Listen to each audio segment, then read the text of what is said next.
Assalamualaikum warahmatullahi wabarakatuh. Kembali lagi di channel Suketirang. Semoga sehat selalu dan semoga diberi kelancaran dalam segala urusannya. Di kesempatan kali ini, saya akan bawakan sebuah cerita yang berjudul Pembalasan Bayi yang Digugurkan. Cerita ini ditulis oleh akun Facebook yang bernama Naila Nur Fajriah. Bagi teman-teman yang juga punya cerita horor atau misteri, bisa langsung DM Instagram saya yang sudah disertakan di link deskripsi. Tentunya tak usah berlama-lama lagi. Langsung saja kita masuk ke ceritanya. Sebenarnya di desa saya banyak sekali, bahkan pernah terjadi kejadian yang aneh berkali-kali di desa ini. Sampai satu kejadian menggemparkan seluruh kampung. Awal mulanya dulu Ibu Fadil belum menikah, namun ia sudah mengandung kakak Fadil. Kandungannya belum begitu besar, sehingga warga tak merasakan curiga. Entah bagaimana ibunya itu bisa mengandung, tak perlu saya ceritakan ya. Yang jelas Sakri itu adalah ayah dari bayi itu. Awalnya ibu tak mengetahui bahwa dirinya sedang hamil, hingga suatu saat ibunya kepingin sekali memakan mangga muda yang masih ranum. Lalu ibunya pergi ke penjual buah untuk mencarinya dengan menggunakan motor. Dan akhirnya di jalan, ia bertemu Sakri, ayah sang bayi. Mau kemana? Ayah aku antar. Ke tukang buah beli mangga. Gak usah mas, saya bawa motor sendiri kok, jawab Ibu Fadil kepada kekasihnya itu. Namun kekasihnya mengikutinya dari belakang, sampai ibunya sampai di tempat yang dituju. Bu, mangganya berapa? 15.000 per kilo. Sahut penjualnya. Bungkusin ya bu. Ibu Fadil lalu mengeluarkan uang dari dompetnya. Ketika hendak membayar, Sakri lebih dulu memberikan uang 20 ribuan kepada penjual mangga itu. Nih bu, kembaliannya ambil aja, ujar Sakri. Wah makasih ya mas. Semoga rumah tangga kalian bahagia, sahut si penjual itu. Padahal kedua kekasih tadi belum menikah. Mereka lalu tersenyum malu-malu di jalan sambil bercakap-cakap. Sepeda motor keduanya diarahkan berdampingan seperti jalan ini milik mereka berdua, lainnya ngontrak. Kamu beli mangga buat siapa? Tanya Sakri. Aku mas, tiba-tiba pengen makan mangga, balas Ibu Fadil dengan menjulurkan lidahnya, seperti tak sabar ingin segera memakannya. Lalu Sakri curiga, apa mungkin kekasihnya itu hamil? Sakri pun mengajaknya untuk ke apotik membeli alat tes kehamilan. Nih, sekarang ikut aku sebentar ya, Ajak Sakri. Kemana? Buat apa alat ini? Tanya Ibu Fadil kebingungan. Udah nurut aja. Kata Sakri sambil menyuruh kekasihnya untuk segera menaiki motornya. Sakri mengajak kekasihnya ke rumahnya. Kamu ke kamar mandi dulu ya, bawa ini tes kalian, kata Sakri. Ibu Fadil pun hanya mengangguk. Setelah dari kamar mandi pun Ibu Fadil menjadi pucat, lalu menyerahkan tispeknya kepada Sakri. Kamu hamil? Tanya Sakri terkejut. Ibu Fadil pun cuma mengangguk dan meneteskan air mata dari kelopak matanya. Kapan kamu mau nikahin aku? Tanya Ibu Fadil. Aku siap-siap saja, tapi apa orang tuamu mau menerimaku karena aku ini orang miskin? Kata Sakri. Dari awal mereka sudah menentang hubungan kita, ujarnya lagi. Lalu aku harus apa mas? Tanya Ibu Fadil sambil menghapus air mata di pipinya. Ada satu jalan yang membuat kita berdua aman, namun ini sangat beresiko, sahut Sakri. Apa itu mas? Balasnya. Bayi itu harus kita gugurkan. Sakri berucap sambil melirik perut kekasihnya itu. Apa katamu, Mas? Ini anakmu, anak kandungmu. Apa kamu mau menanggung dosa yang begitu besar karena telah menggugurkan bayi yang tidak berdosa? Jelasnya pada Sakri. Lantas aku harus apa? Apa kamu mau menjadi gunjingan orang kampung jikalau perutmu itu semakin membuncit? Ucap Sakri membentak. Ibu Fadil pun hanya terdiam dan terus menangis sambil memegangi perutnya. Ayo kita ke sana sebelum terlambat, ajak Sakri. Ibu Fadil pun pasrah mengikuti apa kemauan kekasihnya. Sakri mengajak Ibu Fadil ke dukun urut untuk menggugurkan kandungannya. Kula nuwun, Mak, Mak. Sakri menggedor pintu rumah dukun itu. Dukun itu sangat mahir mengurut orang melahirkan, apalagi hanya untuk sekedar menggugurkan kandungan. Sudah banyak sekali pasiennya yang telah menggugurkan bayinya di sana. Namun ya begitu. Tempatnya agak jauh dari kampung halamanku. Aku tak perlu yang menyebutkan namanya. Panggil saja dia Mak. Ada tamu toh. Silakan masuk. Dukun itu keluar membukakan pintu dan menyuruh pasangan itu masuk. Ada apa kemari? Apa yang bisa Mak bantu? Tanyanya. Ini Mak, ini. Sakri kebingungan antara iya atau tidak. Ini apa le? Yang jelas ngomongnya. Jelas dukun itu menggoda. Mau menggugurkan ini. Sambil mengelus perut kekasihnya. Walah itu. Sini nak, tak urut dulu. Tak lihat dulu berapa usia kandunganmu. Dukun itu mengajak Ibu Fadil untuk berbaring di ranjang.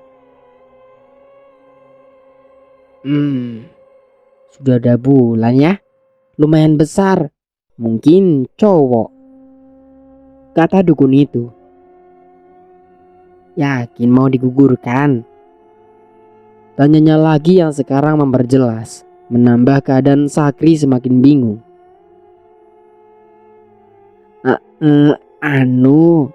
Enggak Mak, sahut Sakri. Lalu Ma itu pun mengurut perut ibu. Perlahan-lahan semakin lama semakin ditekan isi perut itu ke bawah. Aduh Mak, sakit Mak, sakit sekali, teriak Ibu Fadil. Sakri yang saat itu di sampingnya pindah keluar ke depan karena tak kuat melihatnya. Sebenarnya Sakri ingin mempertahankan bayinya, namun keadaan yang memaksanya. Tahan Duk, sebentar lagi keluar, kata dukun itu menenangkan. Sampai akhirnya Ibu Fadil menjerit panjang disertai mengejan seperti akan mengeluarkan sesuatu. Mak, sakit.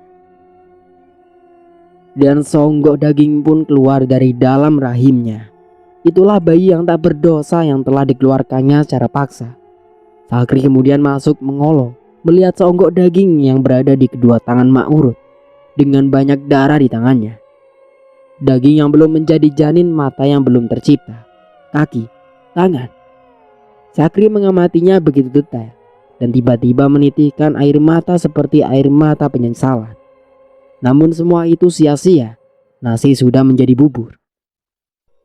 Ibu Fadil yang tak sadarkan diri lalu dibangunkan oleh Sakri.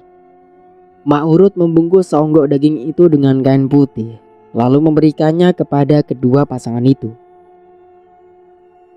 Kuburlah ini adalah darah dagingmu. Kubur dia layaknya seorang manusia yang telah meninggal, pesan Mak kepada kedua pasangan itu. Gima, terima kasih banyak, ucap Sakri sembari memberikan upahnya kepada Mak Urut. Hati-hati di jalan, jangan lupa pesannya, tutur Mak Urut. Lalu pasangan itu pergi dan Sakri mengantarkan kekasihnya pulang. Di perjalanan Ibu Fadil merasa ketakutan. Dia dihantui rasa bersalah karena telah membunuh anaknya. Lalu ia tak sengaja menjatuhkan songgok daging yang digendongnya tadi ke pinggiran jalan. Lalu daging itu masuk ke dalam selokan. Ibu Fadil yang kala itu takut tak berani bilang ke Sakri.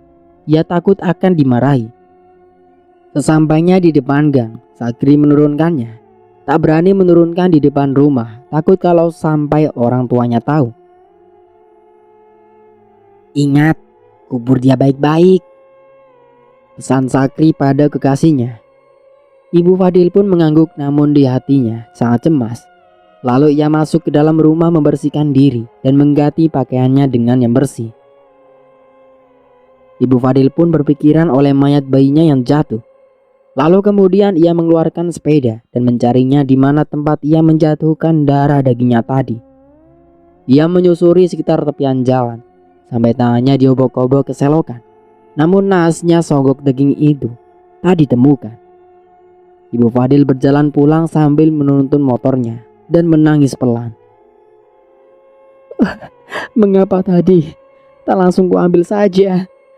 Maafkan ibu dan ayahmu, nak, yang telah berdosa karena membunuhmu. Di sepanjang jalan ia berbicara sendiri sambil menyesali semua perbuatannya. 2 tahun pun berlalu. Akhirnya Sakri pun memberanikan diri untuk melamar kekasihnya itu. Namun anehnya orang tua si perempuan yang dulunya menentang hubungan mereka kini mendadak berubah setuju. Entah ajian apa yang digunakan Sakri untuk meluluhkan hati kedua orang tua kekasihnya itu. Tak lama mereka pun mencari tanggal yang pas lalu menikah. Pernikahan mereka terlihat sangat bahagia hingga suatu hari Ibu Fadil mengandung kembali, yaitu seorang anak laki-laki yang ganteng. Dan ia beri nama Muhammad Fadil Al-Farizi. Itulah Fadil, anak dari pasangan Sakri dan almarhumah ibunya. Seiring berjalannya waktu, Fadil tumbuh menjadi seorang anak yang penurut, soleh, dan juga berbakti pada orang tua. Ia suka menolong warga yang ada di kampungnya. Kadang membantu membawakan belanjaan, kadang membantu memberi makan kambing dan sapi, kadang juga membantu warga membersihkan area perkebunan yang luas. Hingga sesuatu terjadi menimpanya dan merubah sikap juga semua perilakunya. Siang itu ia pulang dengan haus, ingin minum, dan kebetulan perutnya sedang lapar. Namun Ibu Fadil sakit, jadi ia memasak agak kesiangan, sedangkan bapaknya pergi ke sawah. Saat membuka tudung saji, Fadil terkejut. Tak ada makanan di meja makan itu. Bu, apa ini? Aku lapar, tapi kenapa tak ada sedikit pun makanan buatku? Ia mencari ibunya di dapur sambil marah-marah. Padahal dulu sifatnya tak pernah seperti itu. Sabar, nak, ibumu ini sedang sakit, jadi bangun agak kesiangan. Ini saja baru menanak nasi, jawabnya sambil melakukan pekerjaannya. Namun nasi tadi digulingkan Fadil dan jatuh berceceran di tanah. Dasar ibu tak berguna, selalu saja mencari-cari alasan. Fadil berkata melotot pada ibunya, sehingga matanya itu hampir copot. Astagfirullah, kenapa denganmu, nak? Apa yang membuatmu jadi begini? Ibunya kaget melihat sifat anaknya berubah kasar. Dasar cerewet, kalau tidak cepat-cepat kau masak, kubunuh kau, ucapnya sambil mengancam dan memegang pisau di tangan kirinya. Lalu bapaknya datang dan menampari Fadil begitu keras. Plak! Sejak kapan orang tuamu mengajarkanmu tak sopan kepada orang tua? Ujar bapaknya yang emosi ketika mengetahui Fadil membentak ibu kandungnya. Siapa kau berani menamparku, Dasar laki tua tak tahu diri. Fadil mendorong bapaknya hingga terjatuh. Anak kurang ajar, sini kau. Lalu bapak dan anak itu terlibat perkelahian hebat. Sudah, cukup. Tak enak bila dilihat tetangga. Ibunya hanya bisa melerai perkelahian mereka. Lalu Fadil keluar sambil mendobrak pintu. Brah! Astagfirullah. Ibu dan bapaknya mengelus dada. Mengapa sifatnya jadi seperti itu? Urakan tak tahu sopan santun. Ibu harus selalu mengawasi setiap pergaulannya agar ia tak salah memilih teman, ujar Sakri kepada istrinya. Biasanya dia tidak begitu, Pak. Namun entahlah, Pak. Apa perlu kita panggilkan Ustadz siapa? Tahu ada yang menempel di badannya. Ajak istri Sakri padanya. Terserah ibu sajalah. Aku capek mau istirahat. Sakri menjawab dengan nada kesal karena ulah anaknya tadi. Hari berganti minggu, minggu berganti bulan, namun tetap saja sifat anak itu seperti itu. Kasar, urakan awur-awuran, tak tahu tata krama, dan dulunya yang suka menolong warganya, kini ia menjadi pemalak.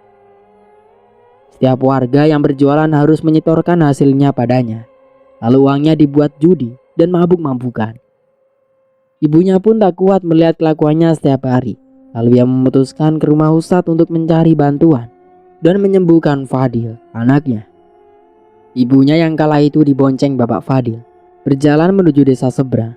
Konon di sana ada seorang Ustadz yang mampu menyembuhkan segala penyakit dan pandai meruqyah orang. Namun si Ustadz itu tak mau diberi upah. Ia melakukannya dengan ikhlas. Karena baginya menolong sesama adalah kewajiban setiap umat muslim. Berpuluh-puluh kilo jarak yang harus ditempuh orang tua Fadil demi menyembuhkan anaknya. Dan akhirnya mereka berdua sampai di desa kecil yang bersebelahan dengan pondok pesantren. Masuk dulu, Bu. Aku mau parkir motor dulu, ujar suaminya. Lalu ibu Fadil pun masuk. Saat itu pintu rumah dalam keadaan terbuka. Assalamualaikum. Waalaikumsalam, sinten ge? Ada seorang wanita cantik keluar menjawab salamnya dan menemuinya. Saya dari desa seberang, ingin meminta pertolongan. Apa Pak Ustadznya ada? Tanya ibu Fadil kepada wanita cantik itu. Oh alah, ya, silakan masuk Bu, saya istrinya. Perkenalkan, nama saya Hajar. Suami saya sedang mengajar ngaji. Mohon ditunggu sebentar ya Bu, saya buatkan teh, kata wanita itu lalu pergi ke dapur. Bagaimana Bu, ketemu Ustadznya? Bapak Fadil pun menyusul masuk ke dalam setelah memarkir motornya. Sebentar, masih ngajar ngaji Pak, sahut istrinya. Wanita itu lalu keluar dari dapur dan membawa teko juga gelas kecil yang berisi teh dan sepiring roti. Silakan diminum Bu, Pak, sambil menunggu, ujar istri Ustadz itu kepada keduanya, lalu pergi ke dalam. Saya tinggal sebentar ya Bu, Pak, melihat suami saya sudah selesai apa belum mengajarnya, katanya lagi. Oh iya Mbak, silakan, sahut Bapak Fadil. Setelah menunggu beberapa lama, akhirnya Pak Ustadz menemui mereka. Sudah lama menunggu Pak, Bu, tanya Ustadz itu sambil tersenyum. Ah tidak Pak, santai aja, balas Sakri sambil agak cengengesan. Ada hajat apa Pak kesini dan dari mana? Tanya Ustadz itu lagi. Mau minta tolong Pak, ini menyangkut anak saya dari desa seberang. Ibu Fadil pun menjelaskan. Loh, mana anaknya? Kok nggak ikut? Pak Ustadz celingkukan mencari. Nah begini masalahnya Pak Ustadz. Keduanya menjelaskan secara rinci peristiwa dan kejadiannya. Pak Ustadz yang mendengar lalu diam sejenak sambil menutupkan mata seperti ada sesuatu dengan Fadil. Besok saya ke rumah kalian, tinggalkan alamatnya di sini ya. Dek, diajar, ambilkan selai kertas dan pulpen ya, pintanya pada istrinya. Tak lama istrinya keluar dan membawa secari kertas dan pulpen. Lalu Ibu Fadil pun menuliskan alamat mereka di secerta kertas putih itu dengan lengkap. Mereka berdua berpamitan pulang. Terima kasih Pak Ustadz, saya tunggu kedatangannya ya, kata Sakri. Pak Ustadz lalu mengangguk sambil mengantarkan tamunya keluar. Esoknya Pak Ustadz bersama rekannya pergi ke desa Sakri yang alamatnya ia kantongi di saku bajunya. Di tengah perjalanan Ustadz itu dihadang oleh 4 pemalak yang dipimpin oleh satu pria berwajah ganteng dan oriental. Ayo turun, turun. Kata keempat pemalak itu. Keduanya lalu turun dari motor. Ada apa anak muda? Mengapa menghalang jalan kami? Kami sedang ada keperluan di desa seberang, kata Ustadz itu. Serahkan apa saja yang kau bawa, atau nyawamu taruhannya, balas pemimpin perampok itu. Maaf, saya tak punya apa-apa anak muda, ucap Pak Ustadz itu lagi. Ayo geledah semua pakaiannya, jangan sampai kelewat. Pemimpin itu menyuruh anak buahnya dan memeriksa semua pakaian Ustadz itu dan rekannya. Kosong bos, jawab salah satu anak buahnya. Kan sudah saya bilang, Ustadz itu berkata sambil tersenyum. Ah banyak bacot kau, sana pergi. Saut pemimpin mereka sambil mendorong Ustadz itu. Ustadz itu lalu pergi dan berkata dalam hati, seperti ada yang aneh dengan pemuda itu. Namun Ustadz yang dipalak tadi tak menyadari bahwa itulah Fadil, anak dari Sakri, yang kemarin datang ke rumahnya untuk meminta bantuan. Assalamualaikum. Waalaikumsalam. Wow Pak Ustadz, silakan masuk Pak, ajak Sakri. Tumben rumah kok sepi Pak, di mana semua orang? Tanya Ustadz itu. Istri saya sedang sakit Pak, anak saya biasalah entah keluyuran kemana, saut Sakri agak jengkel. Boleh saya menengok istri Bapak? Tanyanya lagi.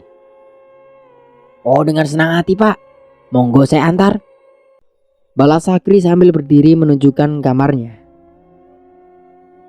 Bu, ada Pak Ustadz datang, kata Sakri kepada istrinya. Pak Ustadz, maaf Pak, saya tidak bisa menyambut kedatangannya. Entah mengapa badan saya menjadi lemah seperti tak bertenaga, jelas Ibu Fadil kepada Ustadz itu. Tidak apa-apa Bu, maaf ya Bu, saya izin memijit pundaknya, kata Ustadz itu memohon izin. Oh, nggih Pak Ustadz, silakan, balasnya. Ustadz itu lalu memijit-mijit pelan pundak istri Sakri. Dan sepertinya Ustadz itu mengetahui kalau sakitnya istri Sakri bukanlah sebuah kebetulan. Sakit Bu? Tanya Ustadz itu. Tidak Pak Ustadz, biasa saja, balasnya. Padahal Ustadz itu membijitnya dengan cara menekan. Kalau orang pada umumnya pasti agak kesakitan. Namun sikap Ibu Fadil ini biasa-biasa saja. Tiba-tiba Fadil pulang dan masuk ke dalam kamar ibunya. Bu, minta uang, kata Fadil membentak kemudian.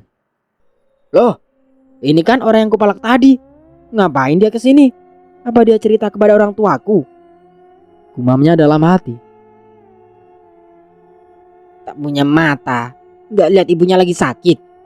Pulang-pulang gak assalamualaikum gak apa, langsung minta uang. Memangnya uang bisa jatuh dari langit? Sakri berkata jengkel kepada anaknya. Kau kalau ceramah tuh di masjid, jangan di sini. Jadi bapak kok banyak bacot, saut Fadil membentak. Sabar Pak, jangan diladenin. Ustadz itu melerai cekcok mulut mereka. Siapa kau? Ikut-ikutan bicara, pergi dari rumahku, bentak Fadil kepada si Ustadz. Nah, gak boleh bicara seperti itu, yang sopan, kata ibunya. Lalu Fadil pergi masuk ke dalam kamarnya. Itu anak yang ibu ceritakan, tanya Ustadz itu sambil berkeringat. Ya Pak Ustadz. Pak Ustadz geraya, apa kipas anginnya kurang besar, kata Sakri. Oh tidak, ada hawa lain di sini Pak. Saud ustadz itu. Lalu wajah Sakri dan istrinya bertatapan seperti orang kebingungan. Ustadz itu lalu meneliti seluruh sudut rumah dan mencari di mana hawa panas itu berasal.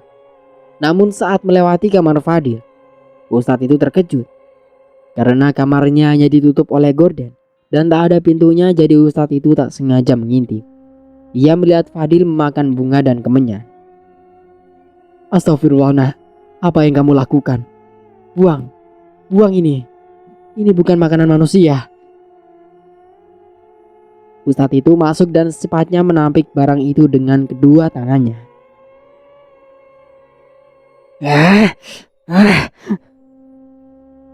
Fadil tiba-tiba menggeram dan matanya melotot marah kepada ustadz itu. Ketika itu orang tua Fadil datang. Kakek juga terkejut dengan kelakuan anaknya. Siapa kamu? Saya tahu kamu sudah bukan Fadil lagi, tanya ustadz itu. Jangan pernah kamu mengganggu atau mengikut campuri urusanku, kata Fadil. Itu adalah tugasku untuk membantu sesama umat muslim, balasnya. Aku tak peduli dengan ceramahmu, hai orang yang berpura-pura suci. Nyalah kau dari rumah itu, atau tubuhmu aku makan, ucapnya kepada ustadz itu. Ya Allah Fadil, ada apa nak denganmu? Ibunya menyambut disertai isakan tangisnya. Bu, ini sudah bukan Fadil lagi, balas ustadz itu. Lalu kedua orang tua Fadil pun bingung. Kenapa kamu datang kemari? Kenapa kamu mengganggunya? Apa salahnya? Tanya ustadz itu. Dia, Fadil menunjuk ibunya. Alasanku datang kemari, manusia-manusia biadab yang telah melenyapkanku sebelum aku bisa melihat dunia ini dan anak ini.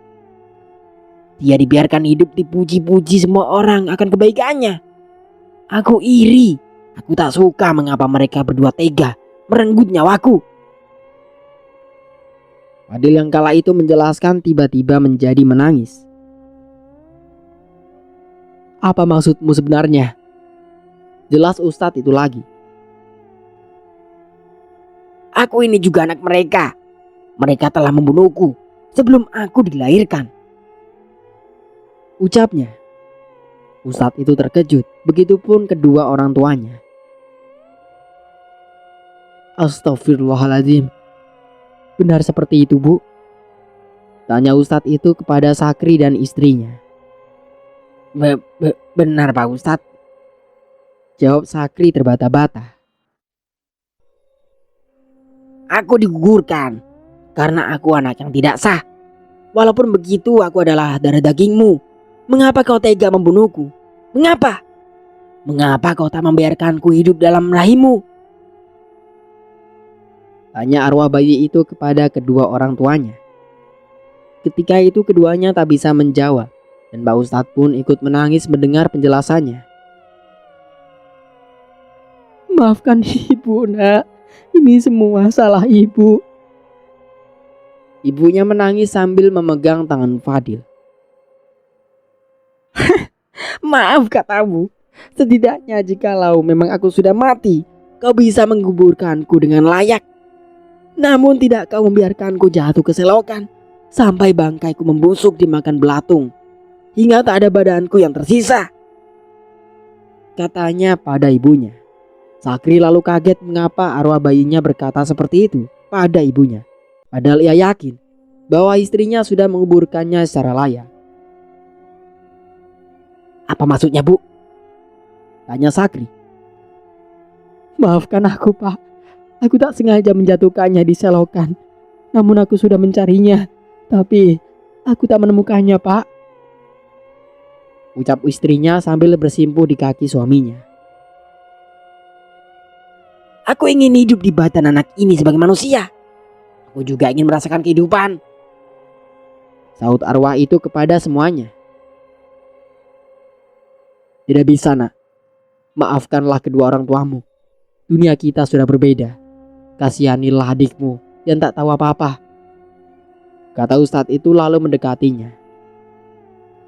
Tidak, Inilah yang pantas mereka dapatkan. Dan ini pun tak sebanding dengan mereka yang sudah tega melenyapkan bayi yang tak berdosa. Asal kau tahu, setiap malam aku selalu mengambil kekuatan ibuku hingga ia lemah tak berdaya. Ujarnya. Astagfirullah. Lalu saat itu pun membacakan doa agar arwah itu tenang dan meninggalkan tubuh Fadil. Panas. Aku tak akan meninggalkan badan ini, teriak Fadil. Si ustadz pun terus mengumandangkan ayat-ayat suci Allah tanpa mendengarkan arwah itu. Cukup. Baiklah, aku tak akan mengganggu keluarga ini lagi. Namun mereka harus mendoakanku setiap hari agar arwahku bisa tenang. Jelasnya menyerah sambil menitikkan air mata. Lalu arwah itu pergi meninggalkan badan Fadil dan melayang ke atas dengan keadaan tersenyum kepada ustadz itu. Terima kasih sudah menolongku, katanya kepada ustadz itu, lalu pergi ditelan cahaya putih. Fadil yang pingsan lalu dibawa Sakri ke kamar. Ustadz itu lalu menghampiri ibu Fadil. Bu, jangan pernah lagi melakukan hal di luar nalar kita. Apa yang telah kalian berdua lakukan adalah dosa yang sangat besar. Segeralah memohon ampun kepada Allah. Semoga Allah mengampuni dosa kalian, pesan ustadz itu. Iya Pak Ustadz, saya benar-benar menyesal, katanya menangis. Baik Pak Ustadz, saya senantiasa akan selalu mengirimkan doa untuknya setiap saat, setiap waktu, ucapnya. Baiklah Bu, tugas saya di sini sudah selesai. Semoga dari kejadian ini kalian bisa mengambil hikmahnya. Saya permisi dulu. Assalamualaikum. Tutur ustadz itu berlalu dan berpamitan pulang. Terima kasih banyak Pak Ustadz atas pertolongannya. Waalaikumsalam, sahut ibu Fadil. Dan semenjak kejadian itu arwah anak pertamanya tak pernah mengganggu keluarga itu lagi. Sampai akhirnya ibu Fadil mengandung kembali, yaitu adik Fadil, Muhammad Diki Al-Farizi. Dan kedua usia Diki menginjak 5 tahun. Ibunya meninggal karena kanker payudara yang dideritanya. Semoga dari cerita ini kita bisa ambil hikmahnya. Sampai jumpa kembali di cerita baru berikutnya. Saya Mang Dayun pamit undur diri. Kurang lebihnya mohon maaf. Wassalamualaikum warahmatullahi wabarakatuh.